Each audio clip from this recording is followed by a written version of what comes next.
Right. Why Ratatouille is Pixar's magnum opus. This is my favorite movie as a kid. Still my favorite movie. I'm pre-liking the video because I know this is going to be good. Pre-liking the video because I know this is going to be good. Let's lock in, chat. Doing things where people are dancing around and doing Wait. a lot. People think of animation only doing things where people are dancing around and doing a lot of histrionics, but animation is not a genre. And people keep saying the animation genre. It's not a genre. A western is a genre. Animation is an art form, and it can do any Wait. genre. That low-key is facts, though. People call animation a genre. Like, you could have animation like Death Note. Like Death Note is anime. Anime is kind of a separate genre within animation because like animation is not just like anime. It's like freaking cartoons and freaking Captain Underpants and stuff too. But like you could have like Death Note or something as like a thriller, freaking Invincible, Captain Underpants. Like those are all different parts of animation, bro. You know, it could do a detective film, a cowboy film, a horror film, Yeah. an R-rated film, or a kid's fairy tale. But it Whoa. doesn't do one Whoa. We got any people that watch R-rated anime in the chat? thing. Any people that watch X-rated anime in the chat? And Okay. next time I Why go, did it do that? oh, what's it like working in the Why did it? animation genre? Why did it do that? Oh, okay. I'm gonna punch that person.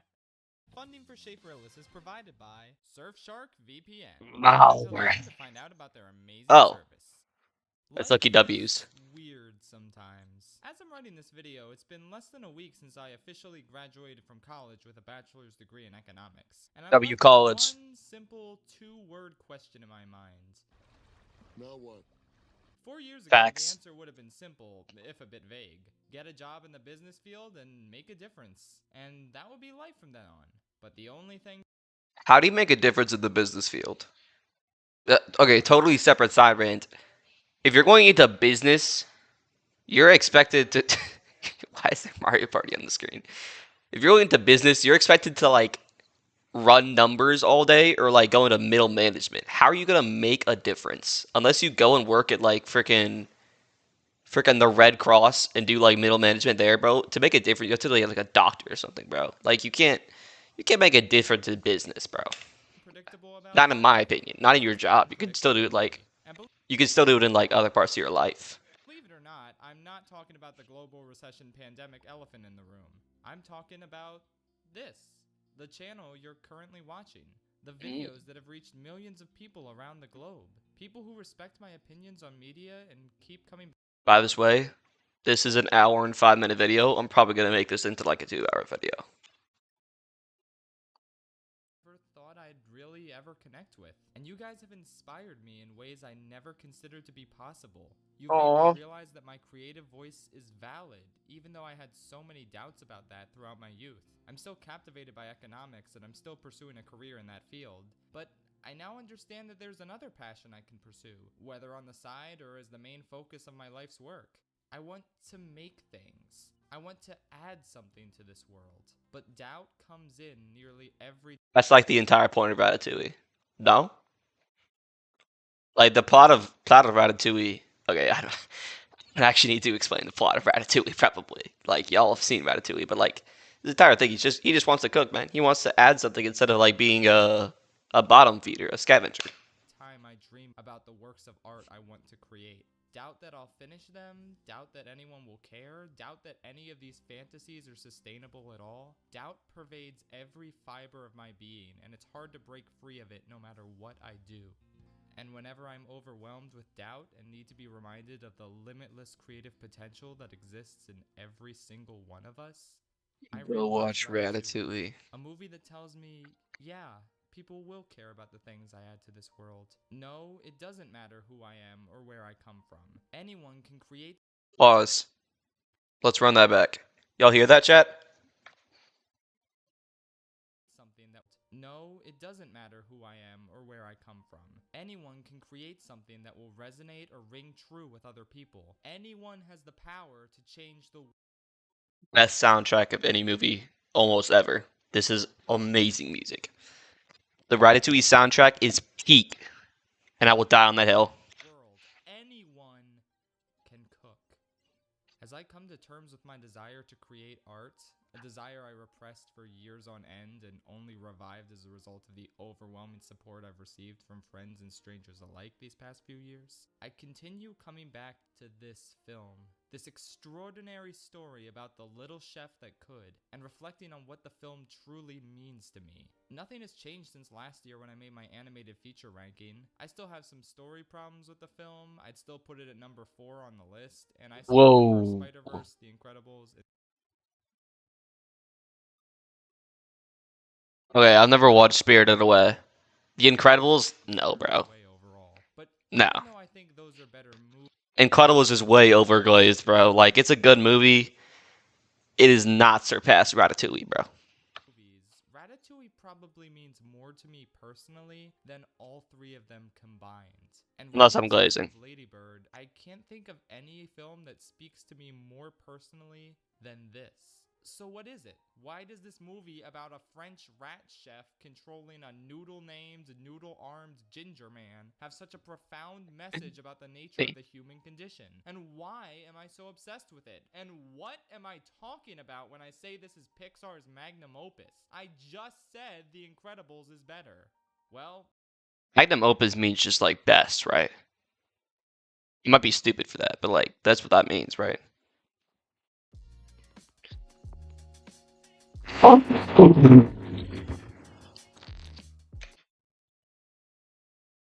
also said Beauty and the Beast is better than Lion King, but Lion King is Disney's magnum opus. Magnum opus is defined as a large and important work of art, music, or literature, especially one regarded as the most important work of an artist or writer. Not Thank you for defining it. But definitely the most important. Again, though, why? What's so special about Ratatouille? Of all the movies Pixar has made, that elevates it to such a status? How is this film supposed to stand toe-to-toe with Lion King and be considered this studio's crowning achievement? Am I out? What's special about Ratatouille? Anyone can cook. That was the most important lesson I've ever been taught as a kid. Anyone can cook. I love cooking now, just because of this movie. That's probably why one of my favorites. But he's probably gonna go into like the strategical film analysis and the amazing plot that shows 40 undertones. I just like food, bro. But that doesn't matter because we're going on a journey together throughout this entire film, from beginning to end. That's not how I normally do things, obviously, but given how crucial this film's pacing is, I really couldn't have done it any other way. So let's find out together what makes Ratatouille the magnum opus of the Pixar canon.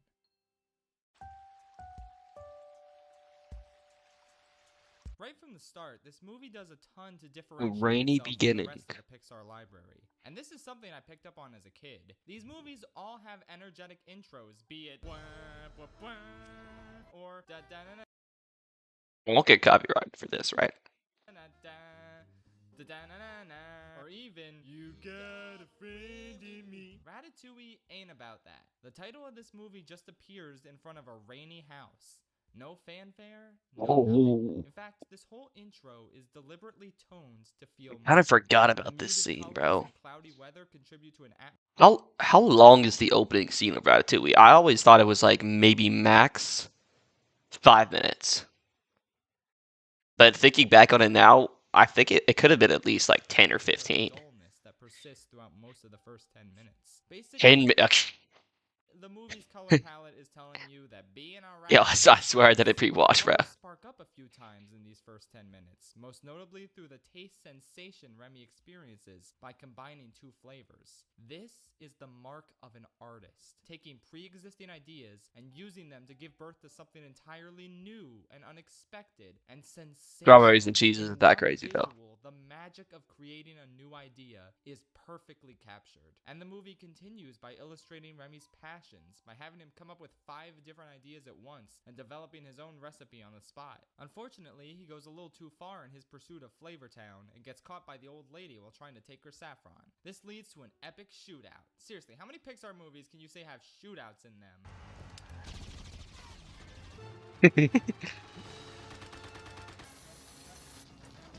Jeez.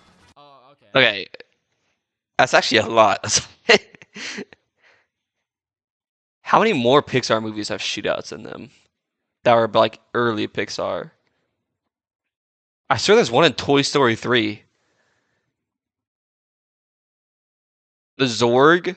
That doesn't really count because that's like lasers, but dude, guns are so prevalent in like freaking American TV. I'm saying that like I'm not American. It's not that rare, never mind. And this shootout leads to the entire colony of rats getting exposed. Whoa.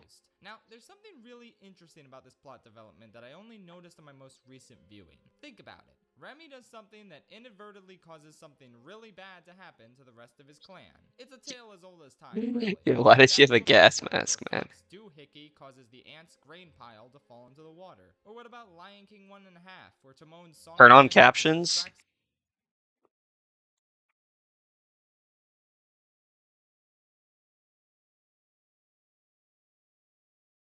Hold on, I want to make captions like smaller.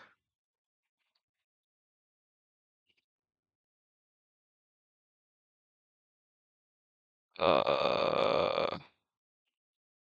I go no background?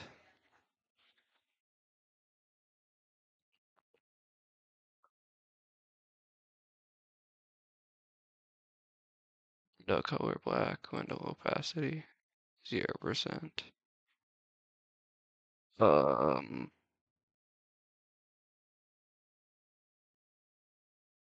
Ooh, that's a lot better. Wait. Oh, that's so much better. All right. There you go, chat. And allows the hyenas to chase after his meerkat brethren. Here we got 3 movies that all have the same basic plot development. What's different about Ratatouille? Simple. Ratatouille... Wait, hold up. Go back. Did that say Lion King 1.5? What? ...to the water. Or what about Lion King 1.5, where... Oh, I never knew this existed. Timon's song and dance routine distracts him. Is there not only one Lion King? And allows the hyenas to chase after... Hold up. Another side tangent.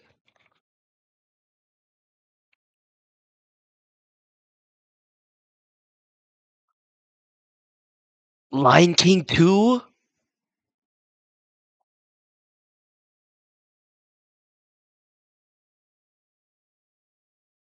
Lion King Return of the Roar.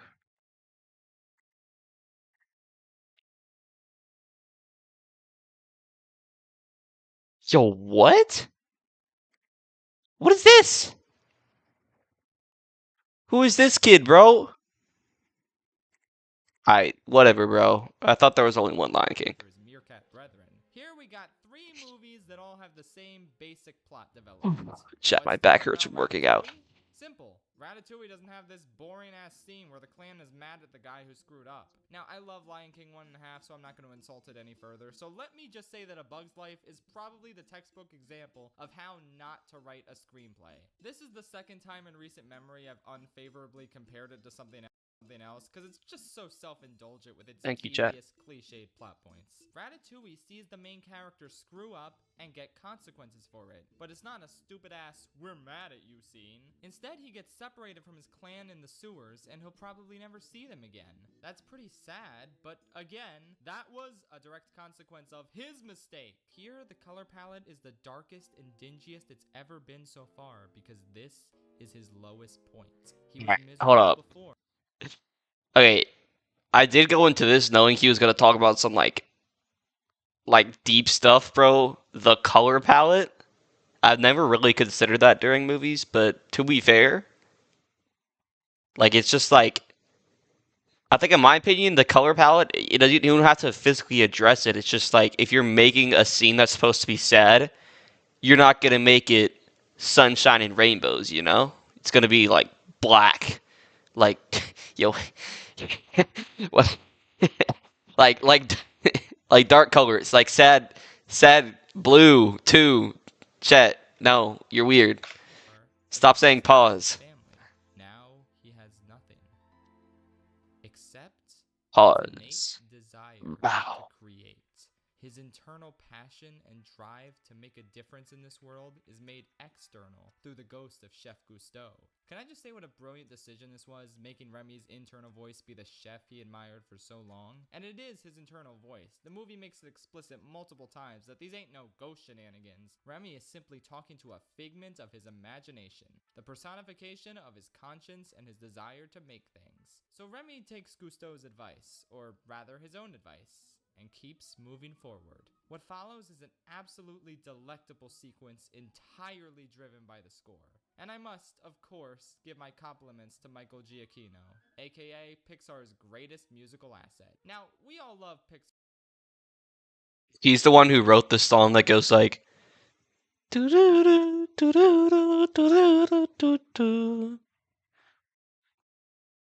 My tip to the chef.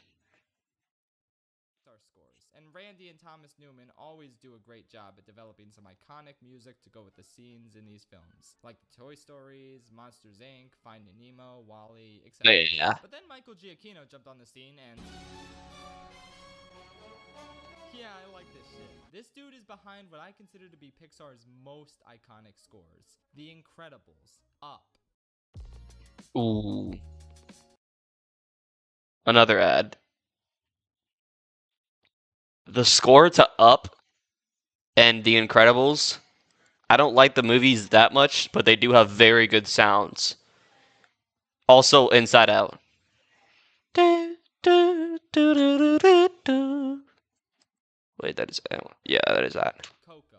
Yikes, never mind. I think his entire career has just been invalidated. Whoa! Whoa! Whoa! Why are we hating on Cars 2? What's wrong with Cars 2?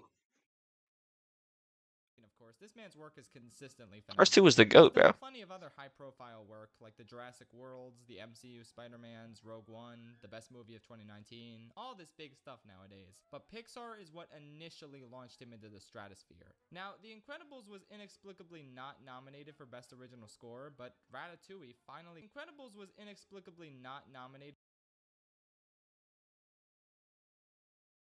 Okay, I've only heard of Harry Potter right there, and The Passion of the Christ. For Best Original Score, but Ratatouille finally garnered him his first Oscar nomination, and 2 years later, he scored his first and only win for Up. I personally think Up is the best score he's ever written, but Ratatouille is definitely a close second, and I think this scene easily demonstrates why. The music punctuates Remy's pitter-patter perfectly, and makes his ascent through a series of crevices and pipes way more engaging. He encounters a pathetic, easily avoidable trap, the shadow of Doug, hello there, a couple that could probably use some counseling or something, like yikes girl, and eventually... yeah! No, when I was a kid, that scene... that went straight over my head, bro. That's just like straight up an abusive couple. Like they're like fighting and shooting guns at each other while one of them is like drunk on wine, bro. That's clearly not the average couple in France, right? Like, since I was a kid, I just kind of thought that was normal, that like everyone in France was like super mean and they just fought all the time. Also, how do you have a gun in France? France doesn't have guns. Climbing the side of a building and glancing at a woman in shadow, entranced by an enticing taste. In a way, the perfect appetizer for what awaits him at the top. Oh.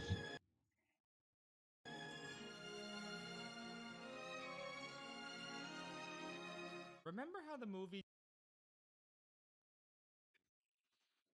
Oh, did you hear that?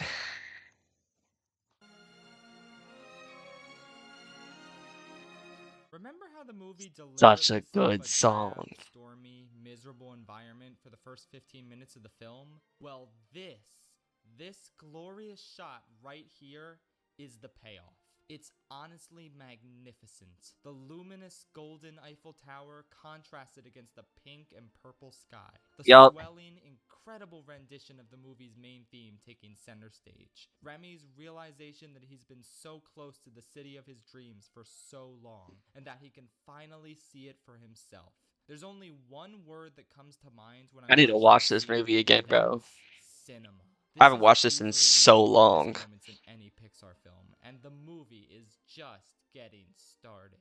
At last, we get to see a gourmet kitchen in action. Every piece flowing perfectly. Every person doing their part to help the efficient, artistic machine run. Dare I say, a gourmet kitchen Is like an enormous I was gonna say cluster, but that works too. And it's a cluster from the perspective of Linguini. This guy. Right away, we can see that this newly hired garbage boy is way out of his element, while Remy is Yeah, back when I was skinny, I used to get called Linguini because my hair, because I used to have super curly hair. But now I don't have curly hair, and I'm not skinny. living it up on top, impressing his imaginary boyfriend with his innate knowledge of the kitchen. Linguini's just trying to mop the floors and stay out of trouble. But he's a clumsy boy, and that causes him to spill some soup, so he's gotta fix it. Or just make it worse, that's always an option. Yeah! Remy once again puts his passions on full display for all of us to see. No rational person would get this upset about a soup getting ruined. It's just a soup, bro. Chillax. But Remy can't chillax. This is his This guy is putting in so many like images greatest passion. that have his nothing to entire do with it, bro. universe. The restaurant he's always dreamed of seeing for himself. And to watch someone desecrate the sanctity of Gusto's name by f***ing up soup this badly, he cannot stand for this. And that's really admirable, if a bit misguided. After crash landing into the sink, we have a fun sequence where Remy evades all the perils of the kitchen and attempts to make his grand escape. Ooh, this is the part I went to Disney World like a year and 2 months ago, bro. There's like a ride based on this, bro. It's so fun. This scene is so like well designed. And eventually, Remy gets his chance to make a break for it. But he gets a bit sidetracked by something. Now, Shelby from Girlfriend Reviews requested an analysis of the scene where Remy runs by the stinky soup and gags, so I obviously must oblige. Even though the analysis will unfortunately not be 20 minutes as I promised. So Ratatouille the rat has his chance to escape, but as he runs past the soup, he says, "Hold up a minute, this is the worst thing ever created by a human, and its foul, repugnant odor is so heinous that it causes him to gag, even though rats are biologically unable to do so. This awful soup broke the laws of physics because it is simply that irredeemable. Now it's up to Remy to make this irredeemable soup unirredeemable. He figures he can just half-ass it and throw in a couple yum-yums before continuing his escape. But then he really starts to realize the opportunity he has been given. Wait, why does his eyes move one at a time? Did y'all see that? But then he really starts to realize the opportunity he has been gifted here. A chance to Bro, I do love some real Pixar. cooking in the restaurant he So always dreamed to do it in. His chance to live out his greatest magnifique. here before him. And he knows he would never be able to live with himself if he didn't seize the opportunity. And so, he does. The cauldron is his canvas, and he begins painting his very first masterpiece. A flurry of ingredients flies through the air and into the delicious mixture being concocted by an artist in his prime, in his element, with the music perfectly scoring every action. There is no better word for this sequence than sensational. Nothing can stop Remy now. How have I gotten like 3 ChatGPT ads in a row, bro? Remy gets caught for this transgression, and Linguini gets caught by Skinner, who yells at him for attempting to cook in his kitchen. But while he's distracted, the soup is sent out. Hey Delpy, show your ChatGPT history. And to everyone's shock, the critic really likes it. And even No. though Skinner is still angry with Linguini, he seems to be in the Not for any weird reasons. minority here. How can we claim to represent the name of Gusto if we don't uphold his most cherished belief? Anyone can cook. There it is. In one Anyone can simple cook. phrase, Remy's passion has been validated. He's made a delicious dish of his own in the greatest restaurant in Paris. And for the first time in his life, he's received validation for his life's dream, even if he isn't getting the credit. It doesn't matter. All that matters is that Gusto was right. A rat can cook. And in the eyes of these chefs, a simple garbage boy can cook. So Skinner finally reads the room and gives Linguini another chance to cook the soup again. Oh, shit! A rat! Yo, what is this?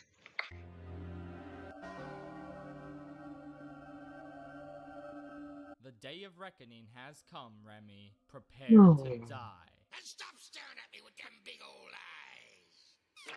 Now, I've seen a lot of people who do not particularly care for Linguini. They say stuff like, oh, Luigi's just a regular old goofball. He's a pretty standard wignut. He's a knucklehead McSpazatron. Oh my god, if I had a nickel for every time I've heard someone call Linguini a knucklehead McSpazatron, I'd have 2 nickels. Which isn't a lot, but it's weird that It's funny, but like, bro. twice, right? I get why not everyone thinks Linguini is anything special, but personally, I think he's hilarious. I love watching this bumbling idiot finesse his way through a gourmet kitchen with the help of a rat, and I think there's actually more going on inside him that a lot of people give him credit for. He has a lot of expectations to live up to, both through Remy's cooking abilities and his illustrious lineage. But we'll get to those things later. Here we finally get to see our main duo get to know each other for the first time. Oh, Pixar sure loves those main duos. Woody and Buzz, Mike and Sully, Jack.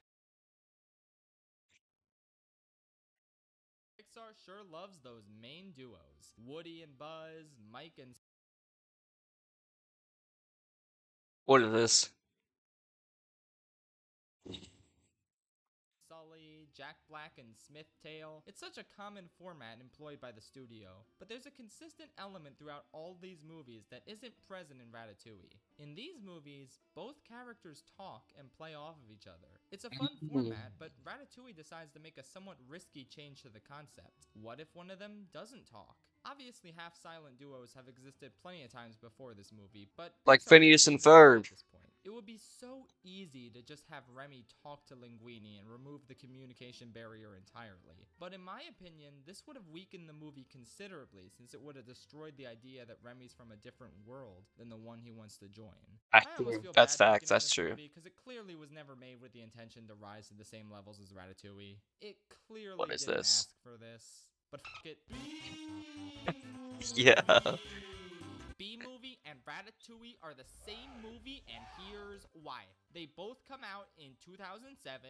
They both about animals who are told they... Yo, that's crazy. This movie's older than me. Chat, I wasn't even like a sperm when this movie was released, bro. And it still has like really good animation. Like, if this was released today, I'd just call it like classic and not bad animation. Talk to humans, but then they meet the humans. B-movie sucks. Animation-wise. There's a conflict involving the ethics of stealing. It's just so weird, bro. Finally, the humans Like, what is that, bro? Why is there... What is this, bro? Like, she looks like she's from The Sims. to realize that this tiny animal really is on their same level of intellect, and that they can coexist with each other in spite of the bigots who disagree. Oh, that bee is living my life! So these are the same movie, I proved it. Now, B-Movie aspires to lower heights than Ratatouille, and that's not an insult, that's just a fact. A film fact! B-Movie wants to be a lighthearted comedy about Jerry Seinfeld B hitting it off with Renee Zellweger lady. Also, side note, I want to clear my name. I knew who Renee Zellweger was before I made the Shark Tale review. Me pretending not to know who she was a dumb Is that the chick from, like, the Capital One ads? joke. I'm a theater kid. I've seen Chicago. Calm down. Anyway, B-Movie was never intended to be a cinematic masterpiece. But I think the way its themes and ideas intersect with Ratatouille really goes to show just how above and beyond Ratatouille went. Not just as an animated kids film, but as a film in general. Besides, I don't think Ratatouille... Okay, side tangent. I hate that. Like, I feel like every movie should be intended to be a cinematic masterpiece. Like, Toy Story 5. I haven't seen it yet, but I don't really plan on seeing it because they're just cranking them out and just grabbing money. Just guzzling it in because it's a huge freaking IP, bro.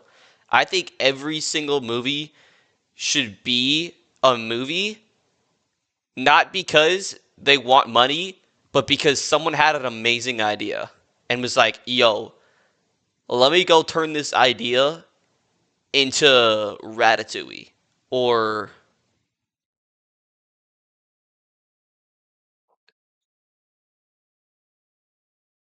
I don't know. Or Soul. I like Soul. Soul's a new movie. I like Soul, kind of. Is a kid's film, but we'll The what's her name? 22 is kind of annoying. Does he have it? He has Incredibles underwear on. get to that later. B-Movie and Ratatouille both present their protagonists with the notion that they should not talk to humans under any circumstances. This notion is supported by the fact that the humans don't take kindly to their kind around here. But ultimately, both Barry and Remy are shown kindness by one human, one person who has an opportunity to dispose of them, but decides not to out of the goodness of their heart. From here, the animal forms a relationship of some sort with the human, in spite of a disapproving world. But again, there is one key difference between these two stories. Barry Benson B He's can talk. annoying. Like Oh, it's wait, nothing. yeah. So he can have witty banter with Vanessa and tell those pesky humans what's for. For all intents and purposes, Barry and all the other bees are just tiny people. Not that there's anything wrong with that. B-Movie is, in a word, bonkers. And that's exactly what it wants to be. A pure comedy that isn't really meant to be taken seriously. That's fine for what the movie wants to accomplish, but it also personifies the easy way out. The easy way to showcase a relationship of equals between an animal and a human. Even if Ratatouille wants to take itself more seriously than B-Movie, it could have just made things simple and have Remy secretly talk to Linguini. Have him whisper instructions and hope this clumsy dude can properly follow them. But it doesn't take the easy way out. It wants to take itself seriously. Both Ratatouille and B-Movie are equally silly premises when you get down to it. But Ratatouille takes its silly premise and shows what kind of creativity and emotional significance can be achieved if you try hard enough. They treat the idea of a rat who wants to become a chef realistically, which is why he doesn't talk. They realize that that would be a step too far, and so they do something that is simultaneously more realistic and more outlandish and much, much more creative. Who would even think about making a movie where a rat controls a human like a puppet by pulling on his hair? It's absolutely absurd, and yet, even though it takes time to get used to, it starts to make sense as the story continues on. We, the audience, start to accept this absurd system of control because it just becomes second nature to the characters. And through it, we get to see these two characters directly help each other achieve their own desired success. Linguini becomes a star at the restaurant, and he starts to win over his new mentor, Colette, and Remy gets to live out his lifelong dream of cooking. I don't think his dream was ever to become a star at the restaurant. For Linguini. I think Linguini just wanted a job. I don't think he was like this huge aspiring chef, bro. I think he just got paid minimum wage and like wanted to work at a relatively fancy restaurant, so he got paid more than minimum wage. At Gusteau's. The way these two characters Because he sucks as a chef. And even though it's Pixar, like, being good at cooking, it's not that hard. directly affect each other's destinies like this makes them one of the most memorable and well-written duos in Pixar history, even though only one of them is doing the talking. That really doesn't matter because right from the start, Linguini and Remy have excellent chemistry. Whether through Linguini's paranoid shouting or Remy's subtle, humorous mannerisms, they connect extremely well and have some great exchanges. I really like how Remy initially runs away, content with having tricked this clown, before he regains his conscience and returns to help. I like how Linguini initially thinks Remy has stolen food and run off, only to find him innocently cooking an omelet. The fact that they come into conflict with each other and don't trust each other at first makes their relationship feel more realistic. It feels like there's a ton. Okay, I lied. Omelets are really hard to cook. Whenever I try and cook an omelet, I like mess up the flip, and it just like I say screw it, and I just turn it into scrambled eggs. Progression here, and it only gets more interesting as it goes along. But we'll get to that later. At this point in the movie, it's fun to watch these two slowly improve their craft with this whole hair puppet maneuver. This montage, where we get to see them spectacularly fail at cooking, only to get better and better, to the point where they can handle a knife no problem, is a big part of the reason why this hair pulling tactic starts to feel more natural and less weird to us. And so, our boys finally recreate the soup. But that was just a tutorial level. Shit. Sorry to interrupt, but this is important. The shooter who murdered our sweet little Daniel brought a highly lethal weapon with him. I think now is as good time as any to talk about Brad Bird and what really sets his Pixar movies apart from the rest of the pack. So, obviously, I think The Incredibles and Ratatouille are the two best Pixar movies, by a long shot. And as I've said numerous times before, it's because in sharp contrast to most other Pixar films, they feel like they were written specifically for adults. Brad Bird writes films intended to be enjoyed by adults first and kids second, because he doesn't believe that animation is a genre. That would imply that everything from Samurai Jack to Rick and Morty to Caillou all falls under the same genre and is accordingly very similar, which, can I just say... Well, it's a little bizarre to have in the same category Shaun the Sheep nominated alongside Anomalisa, the new Charlie Kaufman existential drama. So that animated category is a little bit of a joke. Well, if it's animated, then it doesn't matter. Well, that's like then don't have Best Picture. Like, all these movies are so completely different. Like, if you're gonna have Best Animated, then you have to have subcategories for that too. I don't know. It's a bunch of nonsense. Animation isn't a genre. It is a storytelling medium. Now, for the longest time, I didn't understand what made him so aggro about this terminology conflict. But when you consider how tonally distinct The Incredibles and Ratatouille are from other Pixar movies, it starts to make sense. And believe That's me, true. I'm not trying to disparage the other Pixar movies. They're also great. Pre-Cars 2 Pixar movies are great. Yo, why does this guy have such big beef with Cars 2? Like, Cars 2 wasn't the best movie ever, but it was a pretty good movie. Matter of fact, I'd say it's a great movie. I like Cars 2. I just think spies are cool, but like, maybe it's just me. And thematically rich and tell intricate, fantastic stories, but Incredibles and Ratatouille just take things to the next level. In Incredibles, we're dealing with a man going through a realistic midlife crisis, a woman being realistically concerned about her husband having an affair, a man committing genocide on a group of so-called super individuals that he was shunned by, an attempted suicide, and a Schrodinger's cat-like discussion about the nature of a thumbtack that simultaneously does or does not exist. Coincidence? I think not!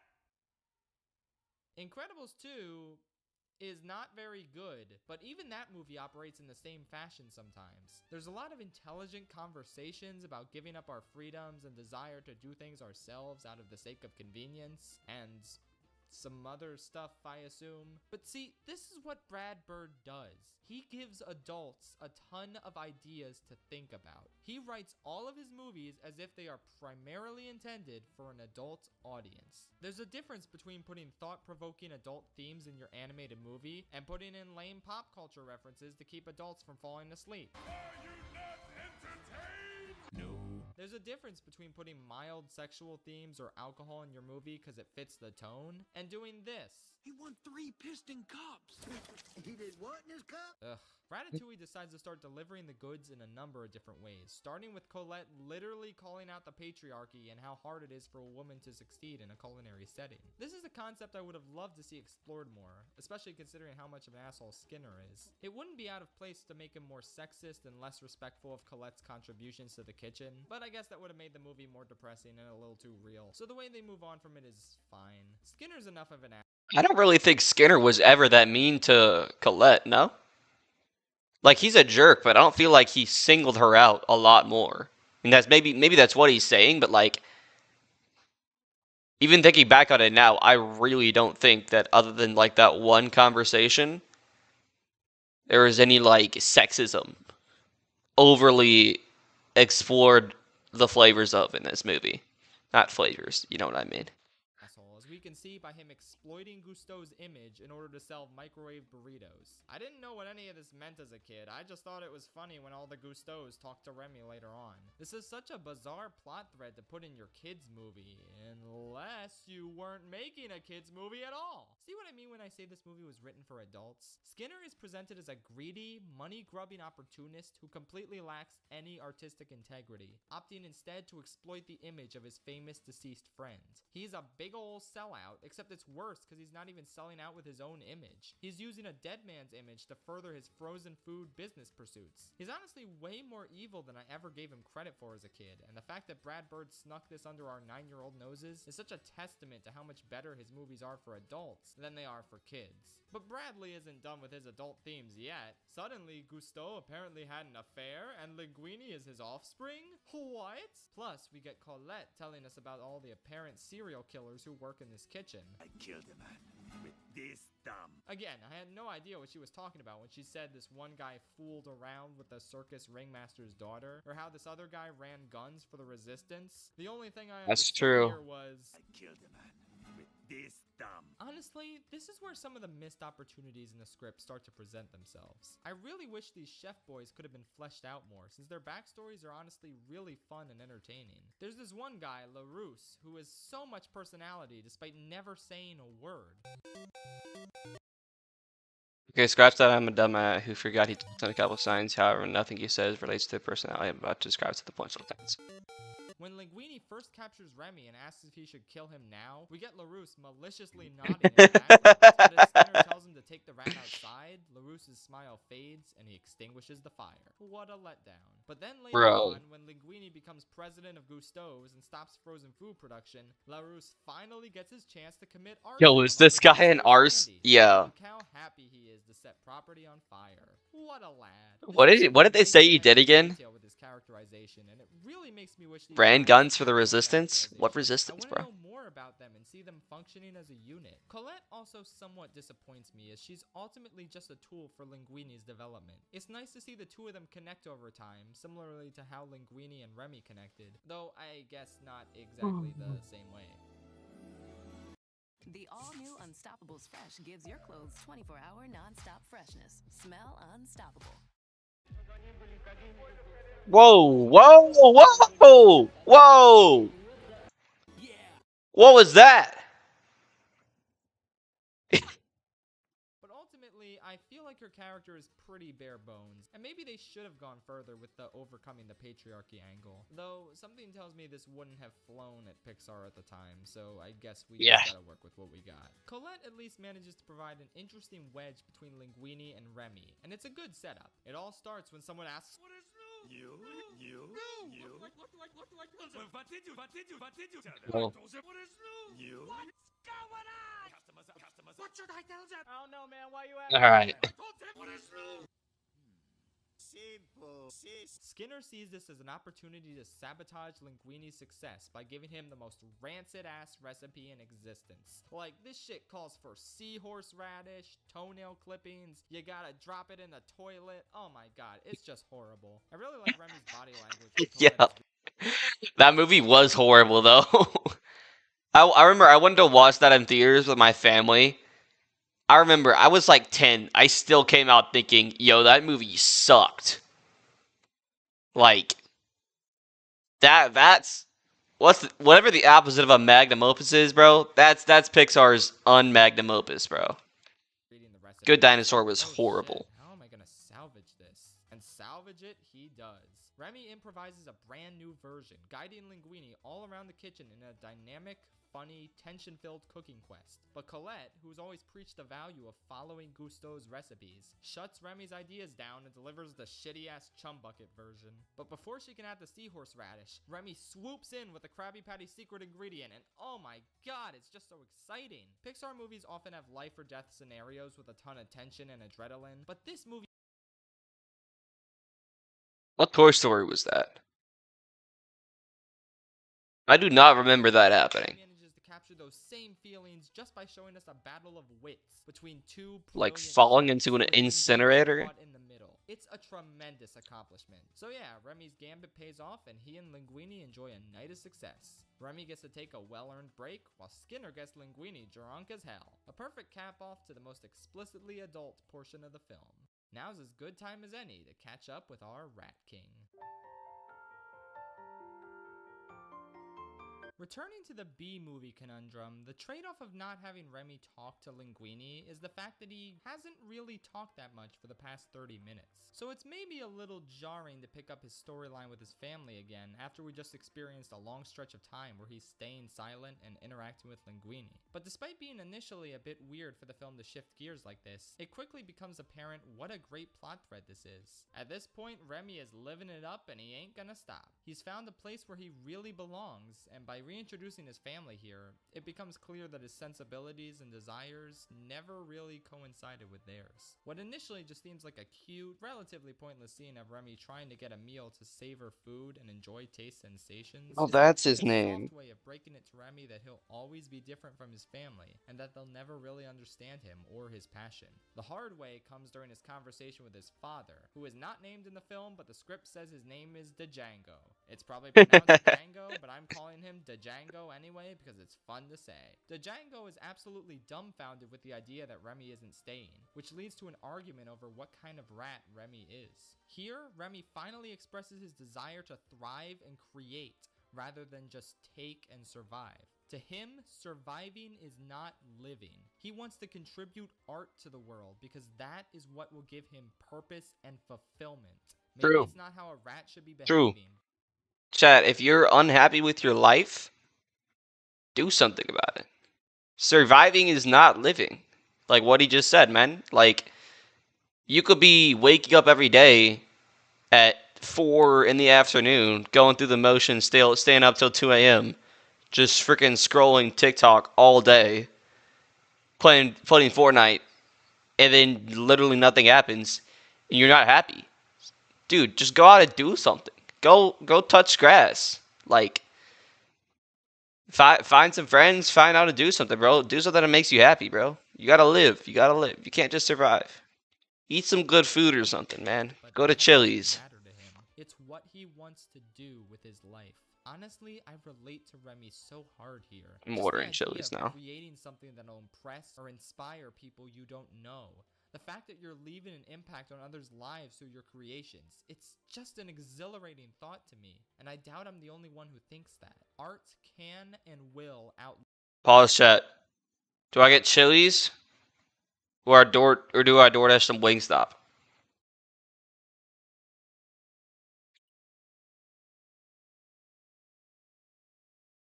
Can DoorDash Chili's. Alright, y'all saying Chili's. Which is why it's so inspiring to create I wanted that and anyways. add something to this world, even if everything seems to be working against you. Remy is an extreme example, but even so, seeing his stalwart desire to overcome adversity and create against all odds and reason and logic is one of the most powerful aspects of a film I've ever seen. But of course, it doesn't gel with his father's perception of how a rat should behave. So Django tries to discourage Remy from meddling with Chili's the is human on the world way. by showing him the traps and poisons humans use on rats. In typical kids movie fashion, Remy gets discouraged by this scary sight and begins to wonder if he'll ever be able to trust humans like Linguini again. No, he doesn't. Oh wait, that doesn't happen because this isn't a kids movie. Remy actually stands firm in his belief that he can change the future and make things I was about to say, that's not what happened, bro. Because after all, change is nature. So after that, we've got some fun shenanigans with Linguini being asleep and him confessing that he likes Colette and all that stuff. This is as good. What's funny is when I was a kid, I thought he was just so tired. Now I'm realizing, bro, he's just hungover as crap, man. Like, the scene before this, bro, he was so drunk. And he's waking up. He's probably awake right now, but he literally just can't move because his head is hurting so bad, bro. The time as any to say just how excellent the voice cast is. And what's really cool is that it's not just a pile of A-list celebrities thrown in there for the sake of getting butts and seats. Just a really solid group of A-list celebrities thrown in there for the sake of getting butts and seats. Although there's anything with having so many easier films so that may fit the role depending on their character and how they develop their lines. However, what a film we're shooting to do is only have the celebrity for the sake of more money. Facts. Just a really solid group of talented performers. I'm really glad they went with Patton Oswalt for the voice of Remy. His voice is just like the Super Mario movie. You really didn't need all those celebrities. I get that it's Japanese producers, man, but honestly, just hire like some random Italian dude. He probably could have done as good as or like a more authentic job than Ryan Reynolds, because like freaking Mario in the Mario movie, he just sounds like freaking Deadpool, or like who's the dude from Free Guy? Does he have a name? Isn't his name just Guy? Yeah, his name is just Blue Shirt Guy. Like, that's all I can think of when I'm listening to the Mario movie, bro. Oh, speaking of which, chat, I was scrolling on TikTok today. I found the entire Super Mario Galaxy movie. Like, no joke. Let me see this. Literally a 48-minute video on my phone. I found just literally pirated the entire Super Mario Galaxy movie in like 2x speed. Just randomly on TikTok. I just wanted to mention that. Excellent levels of manic energy to Colette and Skinner, respectively. But damn, I just can't get enough of Linguini's voice. Lou Romano is an animator who just happens to be an exceptionally talented voice actor as well. Kinda like Walt Doran, who played Stinky Pants. Lou Romano doesn't just voice Linguini. No. He voiced the most iconic Pixar character of all, Bernie. Don't Bernie me. This little rat is guilty. Romano brings such great comedic timing to Linguini. It's probably my favorite performance in the movie. And the animators obviously had the time of their lives bringing his puppet-like movement to life. This is actually one of the reasons Brad Bird wanted to take over the project in the first place. He was excited by the physical comedy possibilities present with Linguini. And I think this... Okay. Why do voice actors make faces when they do voices? I'm not saying, like, maybe I'm not a voice actor, obviously, but I see like behind the scenes stuff of all voice actors doing voices, and they're always like so animated. I feel like you couldn't just go, "It's me, Mario." Like you can still put energy into it with like not jumping out of your seat. And as a kid, I didn't realize she had pepper spray. I thought that was rat poison, and that Same. she somehow knew that Linguini was about to reveal that there's a rat controlling him. I don't know why I was so stupid as a kid. Anyway, Why does he keep bringing up VillagerBoy Returns? Romance presents its own problems. Now the conflict between Remy and Colette is heightened, since Linguini resists his rat programming and takes Colette's advice more often. Remy starts feeling like he's needed less and less by Linguini, and it's not a coincidence that this is the point in the movie where he starts stealing food for his brother and the other rats. The concept of stealing is synonymous with rats in this movie. It's all they do. And Remy, despite his father's beliefs to the contrary, is still a rat at the end of the day. And as he starts feeling more and more neglected with the human world, since Linguini is taking off without him, he starts becoming more and more in touch with his rat instincts. It's a subtle, yet neat touch. And Remy's about to steal the most important thing of his life. No! No, I wish. So, I think the next two scenes back to back really say something interesting about the pace and overall tone of this movie. But first, can I just say what a weird line this is? Why would Linguini be filed with your will? This used to be my office. Huh? That doesn't answer the question What? At all. But anyway, Remy discovers the truth about Linguini's dad. To this day, I still can't read that handwriting. Maybe I'm stupid? But anyway, Remy discovers the... What does that say? Someone in my chat tell me what that says. My name is Kavada. Remember me from many, I guess, and I were and have soaked my boy Alfred. Truth about Linguini's dad. He's Gusteau's son. Yeah. Downy rinse removes stinky smells in just one wash.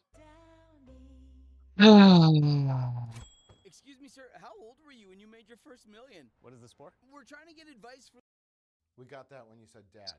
Yeah, he's his son. This leads to a manic chase where Skinner tries to get those documents back from Remy and hide the evidence that Linguini rightfully owns the rest of them. And I have to say, He just gets hit by a motorcycle and bounces back up like a ball. on rewatch, this scene feels a little out of place. I don't know, there's been actiony tense scenes earlier in the movie, but they all made sense since it was about a rat trying to evade danger, the old lady with a shotgun, and the perils of the kitchen. They felt somewhat more grounded and they fit the tone. But something about this chase weirds me out. It's a good enough scene on its own, but it feels like maybe they go a step too far with Skinner here. Now, I think they just wanted to show, like, the pretty trees and the river. Like, I feel like that scene wasn't very necessary, but enjoy Skinner as a character more than most people. I think he's really funny, and I like his increasing insanity. it also could just be there to, like, entertain kids. I like the visual of this really short guy being constantly angry at everyone, and I like how the movie doesn't actually make any jokes about him being short. It's strictly a visual comedy element. Like, I love you, Shrek, but please shut the f*** up. I don't need to hear a 17th joke about Lord Farquaad's height. It's not as funny as you think it is. So yeah, Skinner is a fun key player and a decent antagonist for this portion of the movie, but I kinda get the impression... Hot take. I don't like the Shrek movies. Almost any of them. I've never liked them. And chat's gonna say I look like Shrek. How do I not look like his movie? Or like his movie? Dude, it's just so corny. Like, it feels like it's a Nickelodeon film almost. Something you would see on, like, Disney XD. That's our next video we're watching, by the way. This chase scene was only added because Brad Bird was told he needed more action. This is the one part of the movie that feels like it's mainly for kids, which probably explains why it took me out of the film a little bit. But True. whatever, I suppose it's a That's what I just said, bro. Skinner's role as an antagonist. Except not really, but we'll get to that later. What I love, however, is the montage that follows this chase scene. It's like a complete 180 from what we just saw, because it feels... That looks so good. Some cheese and grapes. Exceptionally adult and refined. I suppose hearing the majestic and magnificent Le Festin for the first time in the film in vocal form really helps. But yeah, everything just goes right. Wait, is that the name of the song? If that's the name of the song, that's like W ball knowledge. Hold up.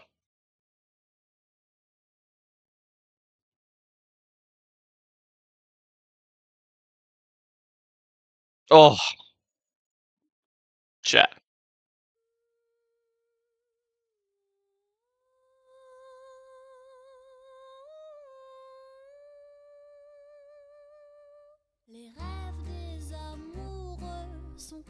Les bons liens, ils donnent de la joie ou bien des chagrins. Affablé par le film, je suis malheureux. Volant ton chemin, tout ce que sera nos Jésus. That is such a good song. I'm gonna start streaming with that tomorrow. That's such a good song. Okay, back to the video. Linguini is declared king of Gusteau's. He bans all the shameless frozen foods. He has a nice new house. He and Colette enjoy each other's company. Even Bon Voyage has turned over a new leaf and begun entertaining children. Wholesome. I feel like now is a great time to talk about the way the movie is paced and the overall tone the pacing is striving for. Way back in my animated feature ranking, I said that this movie feels like a smart indie film. But like, how so? Well, this is going to be a little hard to describe, so bear with me. So, the thing about mainstream movies is that they are usually always goal-based. The characters need to achieve some sort of goal. In a Marvel movie, it's usually beat the villain. In a Star Wars movie, it's usually beat the villains. In a Pixar movie, it's often get from point A to point B. Andy's House, Paradise Falls, The Land of the Living, wherever the f they were going in Good Dinosaur. Or something else like Get Boo Home, Find Nemo, Find Dory. Oh wait, what? The movie was about finding Dory's parents? Well then why the f was it called Finding Dory? Movies are important to the general audiences. They need need a goal in their movies that gets achieved by the end. Otherwise, they'll come out of it saying, what was the point? Now, this doesn't always pan out. Good Dinosaur Movies don't need a point. achieved, and everyone who saw it still came out asking what the point was. But regardless, this is a concession that needs to be made with mainstream films, independent of how good many of them are. But sometimes, a filmmaker can sneak a movie into the mainstream without a goal. Cool. 1.5 Pixar movies come to mind in this regard. First up, Toy Story 2.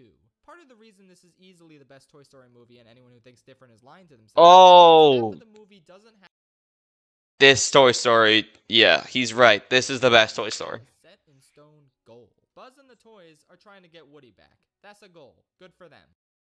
They have a goal. I remember Woody in this movie.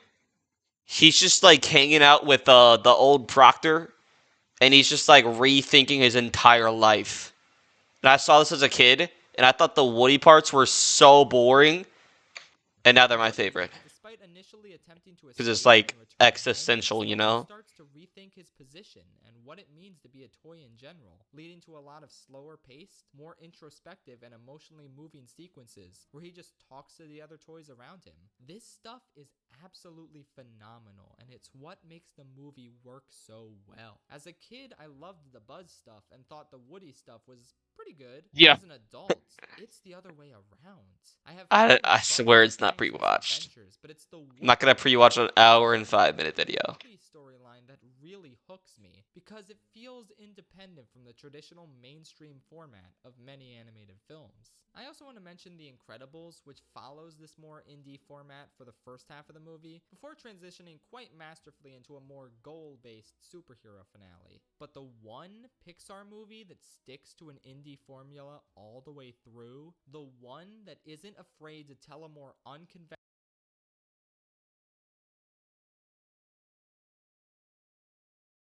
Let me think.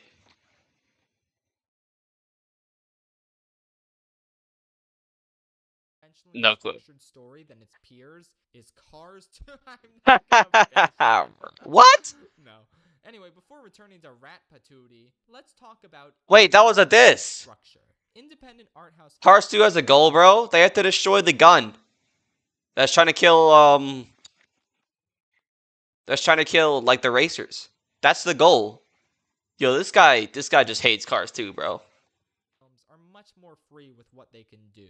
They don't need to worry about alienating the audience. I came here to be alienated, damn it. I want a rich cinematic experience I could tell my grandchildren about. I need something more real. Many indie movies are just about life. New York. In this city, every heart finds its place. Love perfected. Ready for move-in day? Wayfair's got you covered.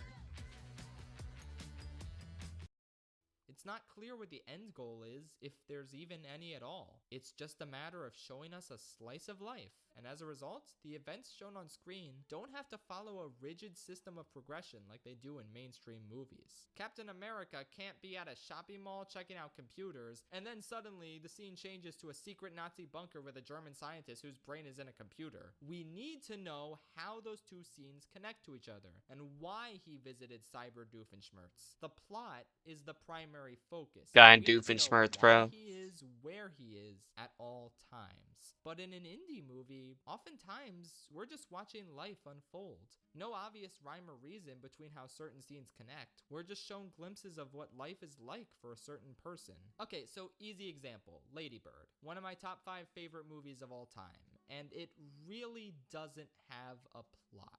We're just following the main character throughout her senior year of high school, watching her conflict with her mother, her experience with 2 different boyfriends, her falling out and reconciliation with her best friend. All of that is captured within 94 minutes of runtime. An entire year filled to the brim with emotional, relatable, wholesome content. It only took 94 minutes for this movie to change many people's lives. I know exactly where that is. Chat, this is in New York City in Queens. And there's like, I recognize this mural. There's like a Jamaican bakery right across the street to my left. only took 94 minutes for this movie to change many people's lives, including mine. And I feel like it's because the movie isn't tethered to a strict plot. It can focus on character, and it feels I need to watch well-paced this movie. as a result. Now, this format takes a really skilled writer to pull off, or else it can become bloated and boring and not very good at all. But when it works wonders. I can't name how many seemingly plotless movies over the past few years have managed to leave an incredible impression on me. And now, we finally come back to Ratatouille. What is the goal here? Remy wants to cook. That's it. And guess what? He gets his chance to cook right here with the soup. By all means, that's true. The story. That's true. Hearing the goal-based story structure. Okay, wait. Maybe he wants to cook consistently and not just that one time. Well, now he is cooking consistently with Linguini. 55 minutes in, the goal has been completed. But the movie keeps going because there are characters to flesh out, new storylines to tell, new struggles that continue to pop up over time. That's just how life is. Ratatouille is the only Pixar movie that just centers around characters living life, encountering new struggles and hardships as they go on living. And that's why this is the most sophisticated Pixar movie ever made. Its scenes don't flow one after the other within a consistent plot. They just showcase these people cooking, deepening bonds, discovering things about each other, and so much more. It's unclear how much time passes between each scene, and I love that because it makes the movie feel more authentic, like we're actually watching glimpses of these people's lives and not just a journey starring movie characters. This sort of pacing style isn't unprecedented in animation. Studio Ghibli films generally follow this format, for instance, and oh, what do you know? They're generally considered the pinnacle of animation in general. Y'all can hear me, right? Test, test. Alright, I'm good.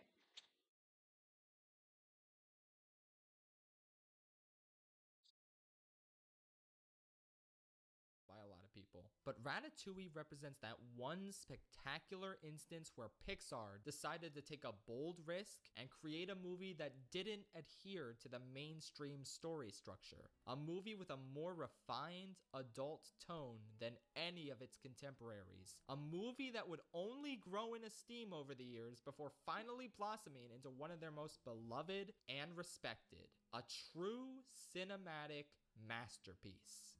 But this movie still needs a climax and a rather unconventional new villain.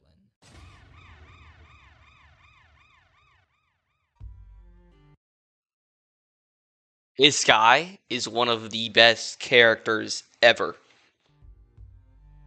Period. At this point in the story, the true antagonist begins to manifest. And believe me, Skinner tried his best, but it's not him. It's ego. No.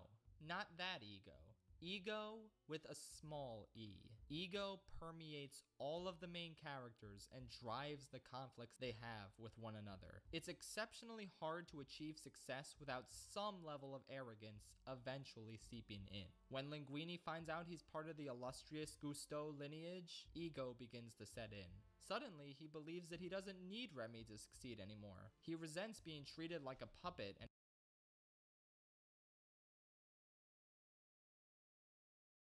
he'd rather listen to Colette's advice from now on. Linguini completely forgets who it was that got him to the place he's at today. That's ego.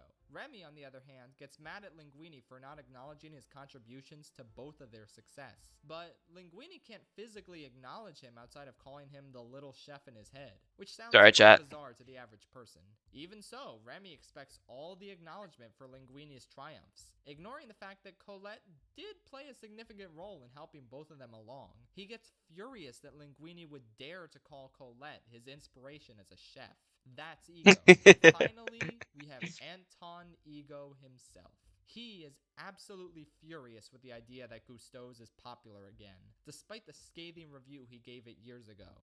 He's popular? How could it be popular? Convinced that he is the utmost authority on all things cuisine, and that his reviews and perspectives are gospel. And now we have the masses overturning the ruling of the gospel? Why?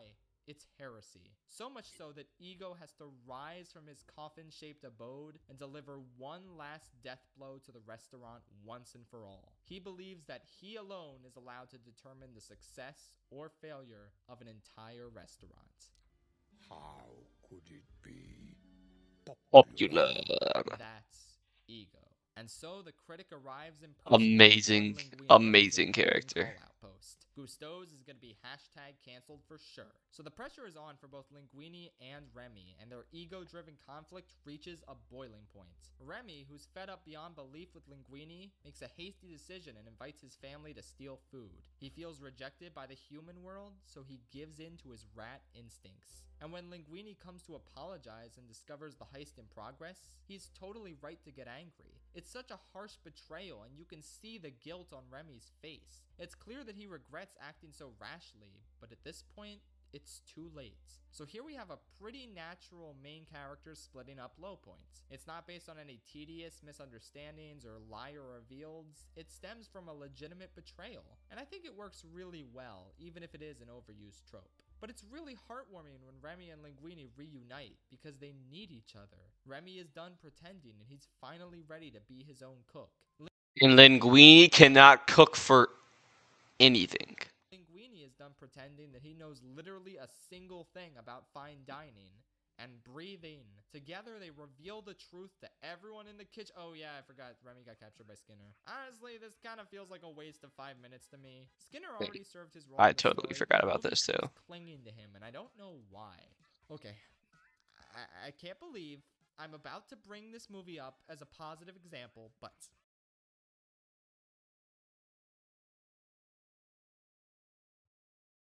Olive Garden's got not one, not two, but 3 new dishes. I don't care about the Calabrian summer at Olive Garden. Even B-movie knew when to get rid of Ken. He served his purpose as an antagonist, and then we see him again in the ending. That's all we really needed from Skinner. Just a similar scene in the ending where we see where he's at. I don't know why the movie kept clinging to him like this. He wants to force Remy into slave labor and have him create a line of Chef Skinner frozen foods, as if anyone's gonna buy that. Skinner doesn't have the same brand recognition and appeal as Gusteau. Oh wait, what am I saying? Patented Skinner burgers. Yeah, I'd totally buy some steamed hams from this guy. That sounds delicious. Anyway though, the rats save Remy and he goes back to the restaurant. But like, this still feels pointless. Remy didn't have to be caged up to emotionally reconcile with Gusteau and then tell his family he was going back to the restaurant. That could have just happened right outside the restaurant and nothing in the story would change. But this is kind of a nitpick. Ultimately, it doesn't make a difference outside of being a little embarrassing that the movie still considers Skinner important. Anyway, yeah. The truth coming out here is really powerful. Linguini is finally forced to admit that he has no cooking talent at all, despite being the son of Gusteau. He then presents the staff with his polar opposite, Remy, the little chef that came from nothing, yet was able to share his incredible talents with the world. He managed to bring the restaurant so much success, and Linguini hopes that his fellow cooks will accept Remy, as he has. But no one is willing to accept this strange new... Which is valid. I'm not gonna lie. If someone told you, say you're working at a Chick-fil-A, and like the manager of your Chick-fil-A reveals that he's just been controlled by a freaking rat the entire time, even if you're like a cool and amazing and loving person, bro, you're gonna walk out for at least a few hours to freaking process that. Idea. No one stands behind Linguini. Like, you're gonna need a little bit of time. Remy and Linguini are left alone with a hungry clientele and a stern, impatient critic. While the stakes are lower than most Pixar movies, they feel just as high because these characters feel so real, and their absurd situation feels deeply genuine. However, Colette, the staunchest believer of Gusteau's philosophies and ideals throughout the movie, has an epiphany Anyone upon can seeing cook. Gusteau's message written plainly in front of her. Anyone can cook. Anyone happens to include a plethora of rats, as Remy's dad completes his arc and expresses how proud he is of his son for following his dreams. So he brings the old rat family in to save the day and start cooking while Linguini waits tables. Also, they kidnap the health inspector. It's all just so inspiring to see. Colette returns and This helps is one of Remy the pick best his parts of the dish of movie. choice for Ego, Ratatouille. It looks delicious. I probably already said this like 5 times, but matter of fact, I think this is actually my favorite part of the movie. Even though it does sound a lot like Ratatouille, So which does motivating. not sound delicious. Hey, did you know that if you customize a frying pan in Animal Crossing, you can actually make Ratatouille? I think that's amazing. Nintendo gets what we want. Anyway, though, the dish is What was the point of that? prepared and sent out to Ego, and we watch with bated breath as he takes a bite. I lied. This is my favorite part of the movie. It's just such a good movie, bro. It's just such a all the parts of my favorite part, man.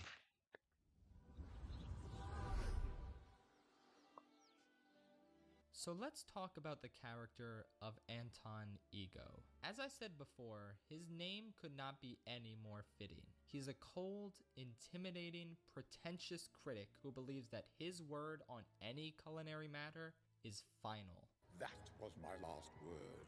The last word. At the very beginning of the movie, we close out a television broadcast all about the life and times of Gusteau, with an anecdote from Ego, dismissing the notion that anyone can cook. Ego expresses the sentiment that no, not anyone can cook, and the screen fades to black. This is the statement the movie wants to leave us with before fading into the story of Remy. This is the movie's direct response to Ego's perspective. It goes on to establish a story where someone is told by the world that he cannot cook, only to prove the world wrong again and again. Since the movie set up this connection between Ego's perspective and Remy's rejection of said, I'm gonna say it again, but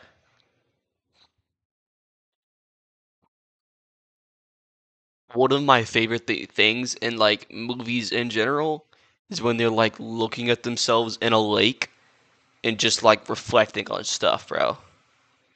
Because if you ever do that in real life and just like go to a quiet lake at 6 a.m. in the morning and just look into it and stare at your like reflection, I keep saying like a lot. You'll think about some crazy stuff, man. Your ego will either go down or increase exponentially. perspective, the only way this film can end is with this culinary confrontation. We must see if Ego will change his mind. And it seems beyond unlikely. He gave the only negative review of Gusteau's back in the day, costing the restaurant one of its 5 stars and causing Gusteau himself to die of sadness. Ego broke his heart. He's going down a path Gusteau can't follow, but Ego doesn't care because he revels in being the ultimate contrarian and crushing dreams. He believes that he is the only man qualified to provide perspective, since no one else seems to have it in this bloody town. And once again, this is the most egotistical perspective imaginable. It will truly take a miracle to convince my dog. this ghastly man to speak positively about Remy's food. So now, we return to the taste test. I've struggled with how to accurately convey my feelings on this scene for the better part of an hour now. Cinema. It simply cannot be done justice with words. Attempting to do so would honestly just cheapen it. This is my favorite scene in any Pixar movie, and one of my favorite scenes in cinema. And it ends with the critic dropping his pen, the source of his power and privilege and ego, to the ground. He's no longer eating this meal as a harborer of judgment.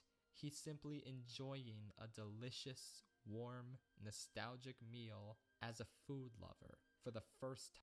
What's your meal that gets you like so nostalgic? So, like, what's your comfort food? So your mama used to make you. What's your comfort food, chat?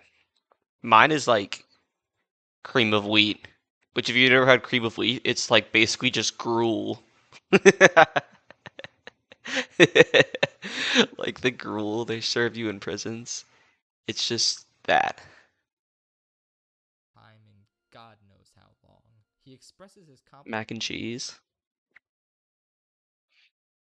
Fair. compliments to the chef, but Linguini surprises him by telling him the truth. He could have just said, thanks, now get out and go give us a positive review, but at this point he's done lying, and he wants his friend to get the recognition he truly deserves. So they explain that Remy is the true cook. A risky move for sure, but one that evidently paid off. Everyone loves Ego's speech because it just rings so true, but everybody knows that the place to find a place is Province.com. When I wake up in last place, I need the power of Old Spice. I have to admit, after critiquing movies for the better part of 2 years now, the speech takes on an even greater hate meaning ads. to me personally than it did before I started all this analysis stuff. It's true that the work of a critic is generally This is my favorite part of the movie. easy. I mean, take a look at Shark Tale, an extraordinarily abominable film that's so obviously bad and easy to pick on. It's simple to look at this generally disliked movie and take up a position above it. So easy to look down on its awful characters and It's broken not story in the- and say, what an embarrassing feature film. Indeed, I thrive on negative criticism, which is Oh. fun to write and to This watch is not in video in the- form. But the bitter This is not the truth movie. I must face is that in the grand scheme of things, the average piece of junk like Shark Tale is probably more meaningful than my criticism designating it so. I mean, my video on Shark Tale had a lot of problems and wasn't great overall, but even if it was up to the standards of my modern work, there is still more artistry, thought, and care put into the product of hundreds of animators, actors, writers, and directors than a single 33-minute review made by one pretentious 20-something. But there are times when a critic truly risks something, and that is in the discovery and defense of the underappreciated. The world is often unkind to the neglected, the deceptively great, the films that were written off by history. These films need friends. Ratatouille was Doesn't need a friend. Everyone loves Shrek, man. claim upon its release, but generally grew overshadowed by the films that followed it, and even those that preceded it. All these films worthy of praise in their own rights. And yet, to say that Ratatouille in particular has challenged my preconceptions about art house filmmaking is a gross understatement. It has rocked me to my core. In the past, I have never understood Brad Bird's insistence that animation be treated as a medium, not a genre, but I realize only now do I truly understand what he meant. Not everyone can produce a great art house film, but a great art house film can come from anywhere. It is difficult to imagine more unexpected origins than those of the work of genius known as Ratatouille, which is, in this critic's opinion, nothing less than Pixar's magnum opus. I will be rewatching Ratatouille again soon, hungry for more.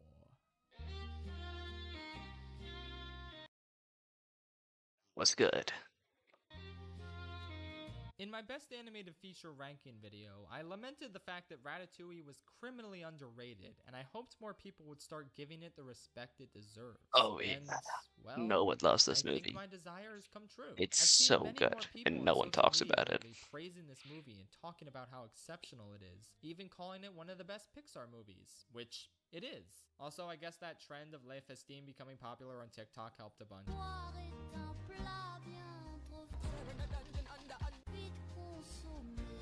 Good job, TikTok. You did something right for once. But ultimately, I think that this film has managed to speak to so many people because of how inspiring and uplifting its message is. That of perseverance, of following your passions, of never letting go of your dreams in spite of all the disadvantages life throws your way.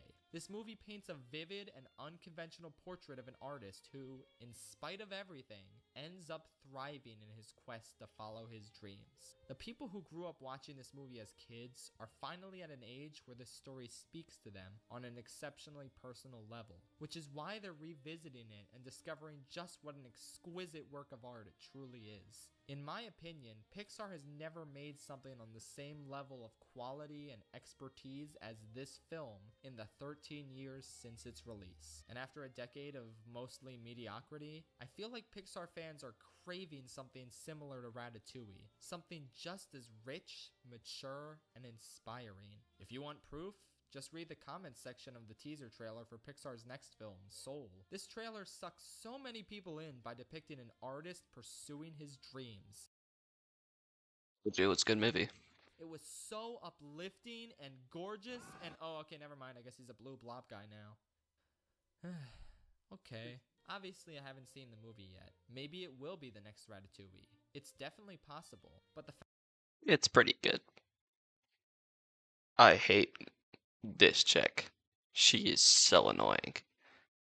It could have been really good if they just had more time, like, in the real world. The fact that such a jarring tonal shift occurred in this trailer, and the fact that people were not happy that the inspirational angle was dropped in favor of Funny cowboy dance says quite a lot about what Pixar fans my age really want from this studio. True. They want something adult again.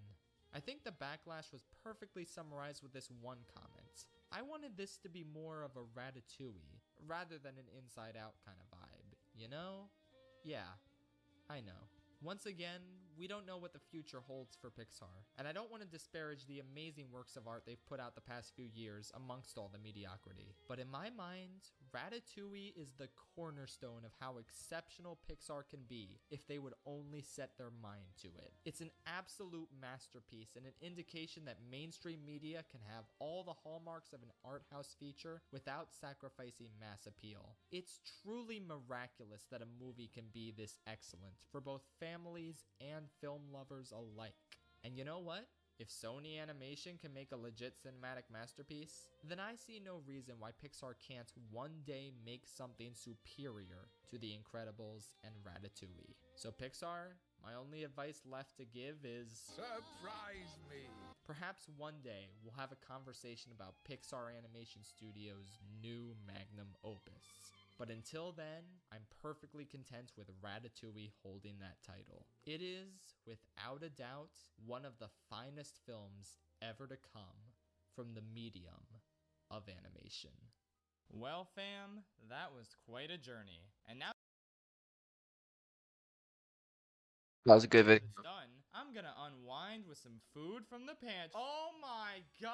All these rats hacked my pantry security and stole my private... Alright, that's just the sponsor, right? What an amazing video, chat. Chat, that was an amazing video. W's. Absolutely W's.